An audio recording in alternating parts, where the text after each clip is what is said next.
আসিফ মাহমুদ, নাহিদ ইসলাম, সার্জিস আলম ও হাসনাত আব্দুল্লাহ জুলাই নিয়ে ব্যবসা করছে বলে অভিযোগ করেছেন। জুলাই বিক্রি তো জুলাই 5 আগস্টের পর থেকে জুলাই বিক্রি চলতেছে ভাই। জুলাই বিক্রি মানে একটা গোষ্ঠী জুলাই বিক্রি করে তাদের রাজনৈতিক দল প্রতিষ্ঠা করছে। হ্যালো এভরিওয়ান, কেমন আছেন সবাই? Welcome back to my new another video. So guys, সত্যের সন্ধানে জনগণের সঙ্গে ইনসাইড 24 বাংলার আরও একটি নতুন এপিসোডে আপনাদের সবাইকে স্বাগতম। তো গাইস, আজকে যে বিষয়টা নিয়ে আলোচনা করব সেটা হচ্ছে যে 2024 5ই আগস্ট এই দিনটাকে ভোলার মতো নয়। এই দিনকে ঘিরে হয়ে গিয়েছে অনেক নাটকীয়তা এবং এই দিনটাকে মানুষ সারা জীবন হয়তো বা মনে রাখবে এবং এই দিনটার পরেই বাংলাদেশ পেয়েছে তার নতুনত্ব, নতুন করে বাংলাদেশ তার নতুন একটি সময় প্রবেশ করেছে।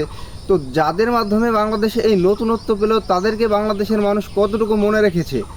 তো আমরা জানি বৈষম্য বিরোধী ছাত্র আন্দোলনে অন্যতম কয়েকজন পরিচিত মুখ ছিল, তাদের মধ্যে আমরা সবাইকেই চিনি, হয়তো বা কয়েকজনকে। তাদের মধ্যে ছিল পরিচিত যেমন সার্জিস আলম, আসিফ মাহমুদ, সজীব ভুইয়া, হাসান আব্দুল্লাহ ছাড়া আরও অনেকেই ছিল।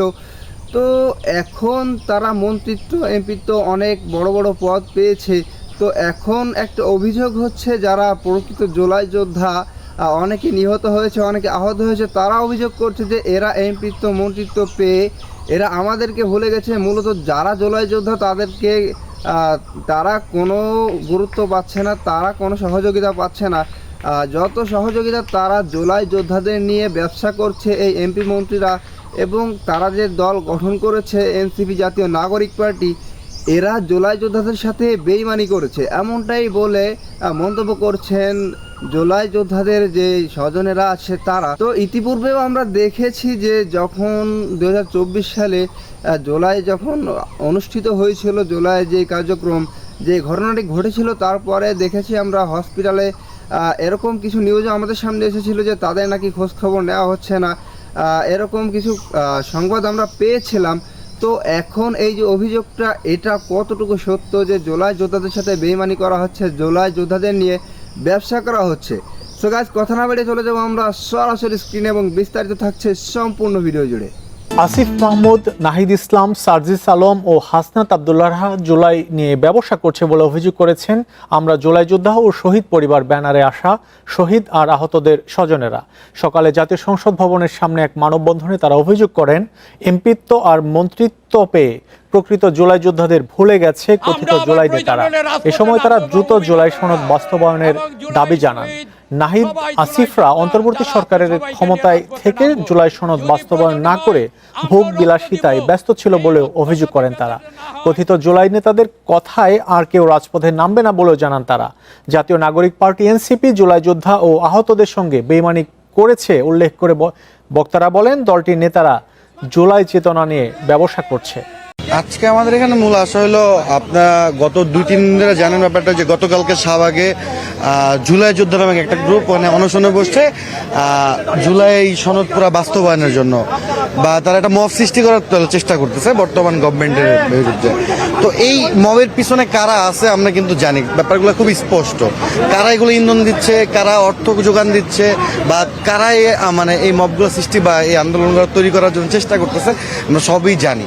তো আমরা আজকে এখানে মূলত আসছি, আমরা যে জুলাই সনদ বাস্তবায়নের ক্ষেত্রে বর্তমান সরকার যে ইতিবাচক মনোভাব পোষণ করছে, তার আমরা সেই ইতিবাচক মনোভাবের জন্য তাদেরকে ধন্যবাদ জানাতে চাই। এবং আমরা এই জুলাই সনদটা যেন অতি দ্রুত পূর্ণাঙ্গ আকারে বাস্তবায়ন হয়, যেগুলোর যে নোট অফ ডিসেন্ট আছে বা বিএনপি যে বর্তমান সরকার যেগুলো বলছে, তারা এইসব ব্যাপারগুলো তারা এইসব সংসদে আলোচনা সাপেক্ষে পূর্ণাঙ্গ জুলাই সনদটা কিন্তু এখনো বিল পাস হয় নাই, এখানে কিছু বিল বাকি আছে যেগুলোতে বিএনপির আপত্তি আছে। তো সেই আপত্তিগুলো সংসদে বিস্তারিত আলোচনার মাধ্যমে খুব দ্রুত সময়ের মধ্যে পূর্ণাঙ্গ জুলাই সনদটা বাস্তবায়ন হোক, আমরা সেই দাবিটার জন্য আজকে মূলত এই জায়গায় আসছি।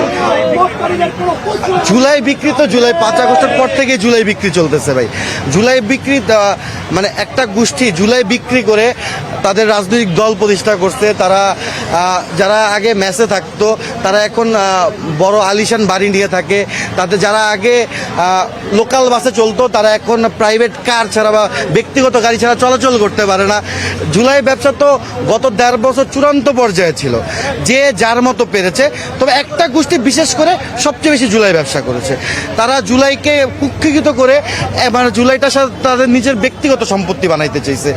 তারা যে বাংলাদেশের ওই জুলাই এবং আগস্টে শুধু তো কোনো একটা দল বা একটা গোষ্ঠী সেদিন নেমে আসেনি রাজপথে, পুরা বাংলাদেশ এক হয়ে তৎকালীন যেই দুর্নীতি, অপশাসন যত কিছু চলতেছিল, শেখ হাসিনার লাগাম ছাড়া কথাবার্তা, আমার ভাইদের হত্যা করা বা আমাদের চোখের সামনে মানুষকে দিনে দুপুরে পাখির মতো কীভাবে হত্যা করা হয়েছিল, সব থেকে বাংলাদেশের আপমর জনসাধারণ সবাই সেদিন রাজপথে নেমে আসছে।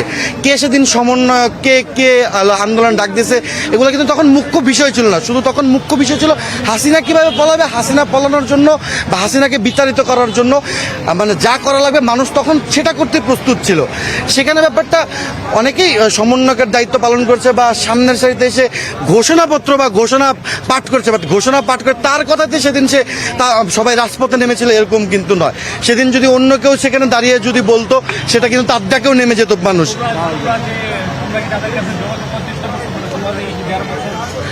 যদি 1.5 বছর বলি ভাই, ব্যাপারটা হলো আমি 5 আগস্ট পর্যন্ত আমি গুলি খেয়েছি 19 তারিখ গুলি খাওয়ার পরে 25 তারিখ আমাকে সিআইডি অ্যারেস্ট করে হসপিটালে চিকিৎসাধীন অবস্থায়। আমি 5 তারিখ পর্যন্ত হলি ফ্যামিলি হসপিটালে পুলিশের কাস্টডিতে চিকিৎসাধীন ছিলাম। 5 তারিখ দুপুরবেলা পুলিশ আমাকে রেখে পালিয়ে যায়। তারপর থেকে এখন পর্যন্ত অদ্যাবধি যত চিকিৎসা করিয়েছি সব আমার নিজের খরচে। আমি 2বার ভারতে গেছি অপারেশন করতে, 2বারই আমার নিজ খরচে নিজ অর্থায়নে চিকিৎসা করছি। আমি অনেকবার যোগাযোগ করছি, তারা ন্যূনতম সহায়তা করে নাই। প্রথম একবার আমি সিএমএইচে প্রথম যখন অনেকে বললো সিএমএইচে তারা সরকারিভাবে ব্যবস্থা করছে, আমি সিএমএইচে গেলাম। সিএমএইচে যাওয়ার পরে 2 দিন আমাকে সিএমএইচে ভর্তি রেখে আমাকে পাঠিয়ে দিয়েছে সাভার সিআরপিতে। তো সাভার সিআরপি হলো থেরাপি সেন্টার। আমার পায়ের নার্ভ ছিঁড়ে গেছে, প্যারোনিয়াল নার্ভ।